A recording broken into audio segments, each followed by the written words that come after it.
Hello, everybody. Good afternoon. I got a very good subject today. Um, this is based on four questions. This is from the Ikigai Venn diagram. Namaste, Peter. Welcome. So, this Ikigai Venn four intersection of four questions. Number one question is, do you do what you love? Okay. Second question is, do you do what you are good at? Okay. And the third question is, do you do what the world needs? Third question is that. And the fourth question is, do you get paid for what you do? So these four, okay, the fourth question is the ground of stability, and third is the call of compassion, and the second one is the skill of the self, and the fourth one is the first one is the voice of the heart. These four. So I'm going to present to you this topic, which I'm wrote a book. It still had to be designed and covers and done, but I did this today. So what this is all about is give people kind of reflection, kind of questioning gently themselves.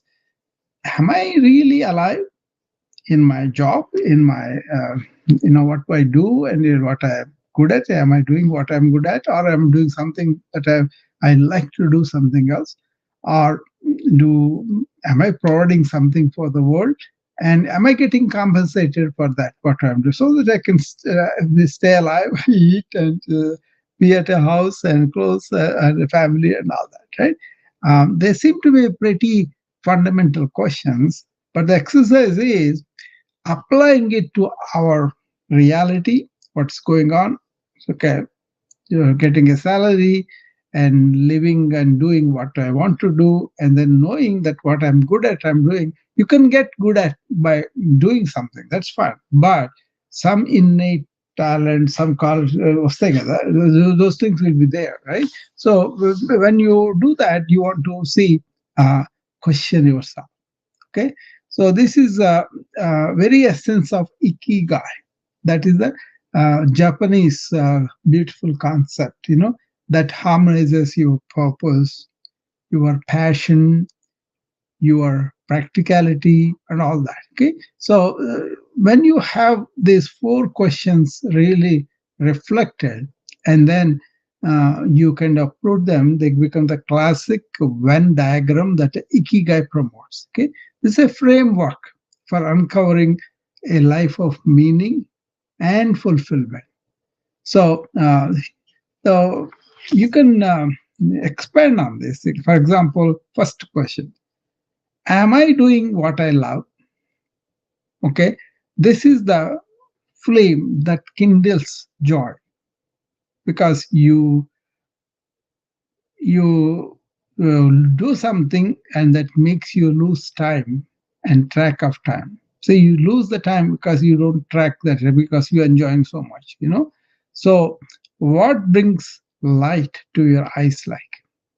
But love alone, untethered, may drift like a boat without a rudder. So it must be channeled. Doing what you love is the music of the soul, but it becomes a symphony only when joined by the other elements of the ikigai.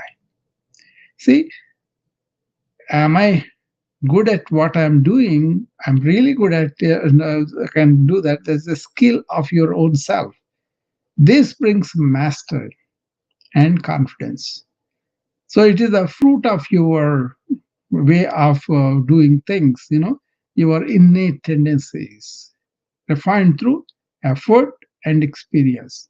That's how we get good at any talent, right?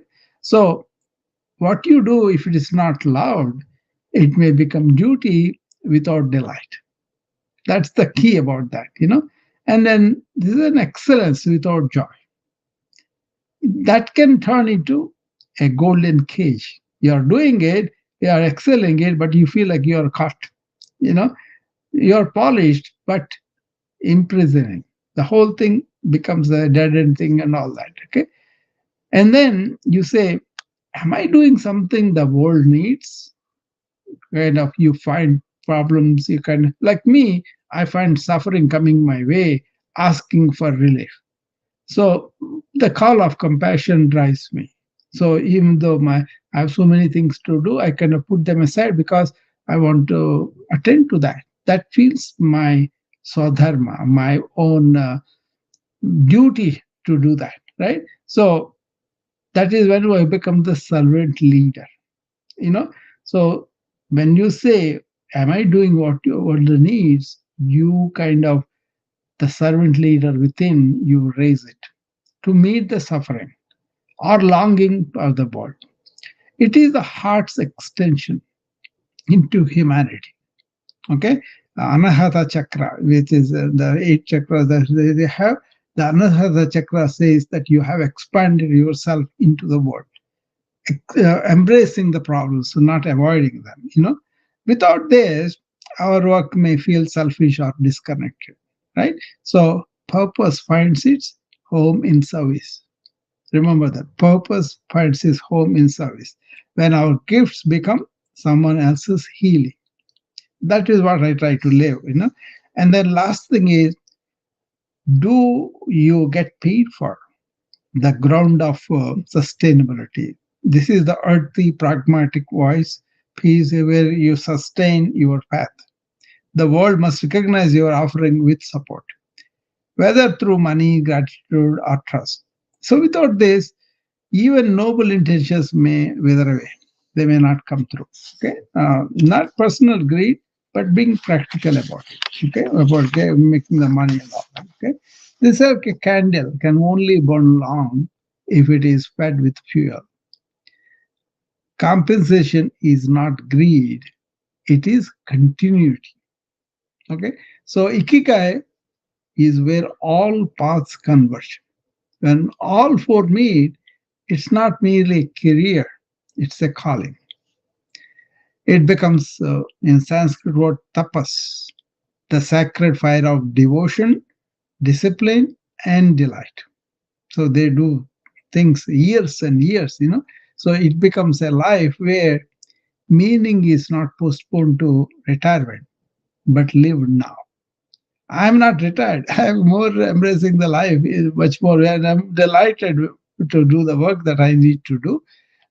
Lots of thing is about the joy we feel after the suffering is gone, the joy that otherwise we are in, and we don't enter into suffering because of our ignorance. Okay, lots of things are because of that. It's the flow of every breath and every action. Okay, so I am writing this book where I say, truly alive. Are you? You want to find out? Then read along. That is the title I gave to the book, and then that will be like a reflection guide for other people. You know, so uh, I'm going to do more on this topic because it's such a practical, important thing. So we'll do a master class also. Um, Peter, if you are free, come up. So I know sometimes you'll be working at this time, but I just came for a brief introduction of what is going on, and this will be probably I will start putting this in my podcast channel so that other people can hear that too. I have the channel, but I have not been putting the talks there. But now me and my wife formed a team where we want to do this. So record it here and then engage in my podcast channel, and other people can listen there too. Okay. So this is a practical thing, but very much practiced in Japan. The ikigai is very famous. That's why their quality of work is very high. You know, and then they are taught this from the beginning. And people come and give seminars on this, and then a lot of people pay a lot of money around the world. But the people who study the ancient wisdom as a subject, this is always there. I'm familiar with ikigai for a long time, but something came up today that I wanted to, review this and do that. Okay, So anybody has interest into this and don't know about it and want to share their experience with it, their practice with it, you can come up and share with us. I'd be happy to listen to you. How that had been your experience. So there are ancient wisdom doesn't mean only one particular nation.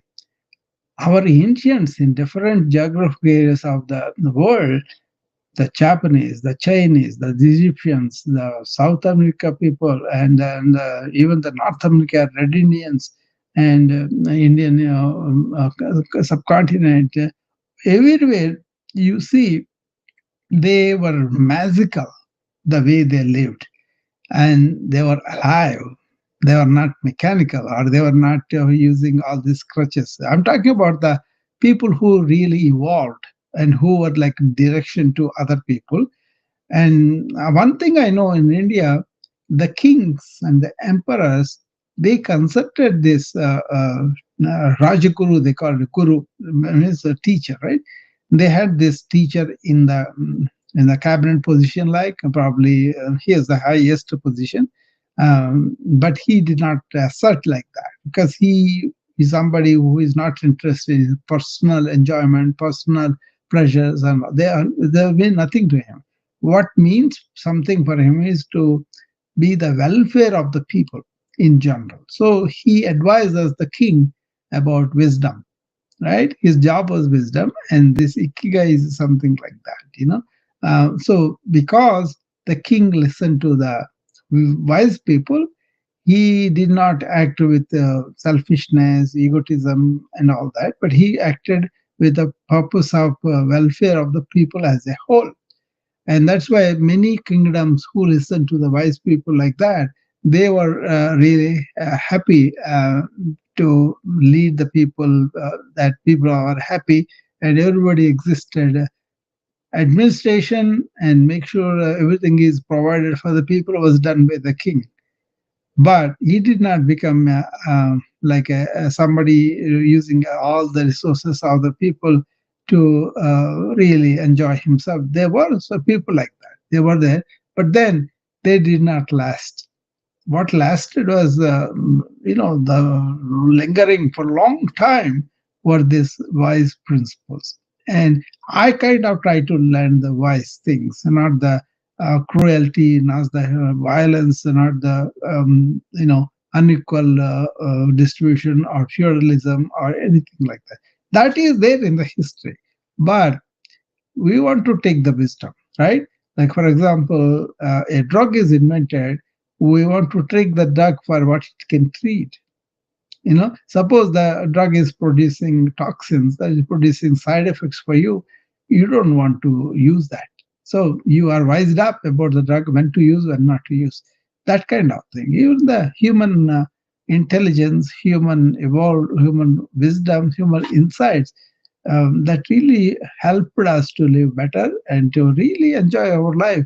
Those things we want to embrace and adopt and see what these four things are.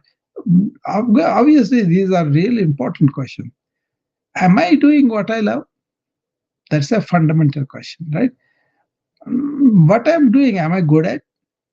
And then, is this fulfilling somebody's needs? Is this getting me some compensation return so I can survive? These are fundamental things. Take COVID, for example.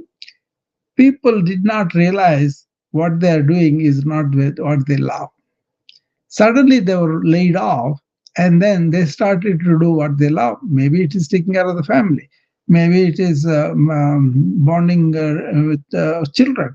Maybe bonding with a wife. Maybe understanding them, giving them more help and more love and affection at home. Or making a craft. I want to become a painter or musician, or but I could not do it because I had to pay the bills. That's why I'm going and working in the company. That was the original question, right? And suddenly they were laid off forcibly because of the COVID spread. And then these people who stayed home for a while discovered that they had a hidden true purpose. They would be happiest if you do that. And then there were wave of resignations happened after the COVID because people discovered they were getting less money but they were at home and they created. Many people turned to internet, many people turned to e-commerce, many people discovered that there is a way to express their talent, and they are very happy even with the little money that they made. Suppose they wrote a book, suppose they wrote a video, made a video, or so many things people are doing, right? Many women are encouraged to go into the entrepreneurship on the internet. I kind of support them. I kind of help them to be the best entrepreneur they can have. I did a 1 month series on what are the problems entrepreneurs are facing and what can ancient wisdom help with wisdom pearls that can improve their performance as an entrepreneur. So I did that. I made it a book also. So this for the and very much and go from there. Okay. So anybody want to come up and tell me that you have any experience on this, or what does it make you feel? How do you appreciate this? Is this something that you want to try and then you question yourself and put those things come into your life? Let me know. Okay. I'm sure you have heard about them before. And you have heard about ikigai, and then Japanese culture. Look at the kids; they clean their schools. Look at the youngsters; they kind of develop 1% improvement every day, so that they can whatever they are doing, they just improve 1% at least. And look at the old people, how gracefully they age, and they are the longest. Centurions. Many people are beyond 100. They live there, right?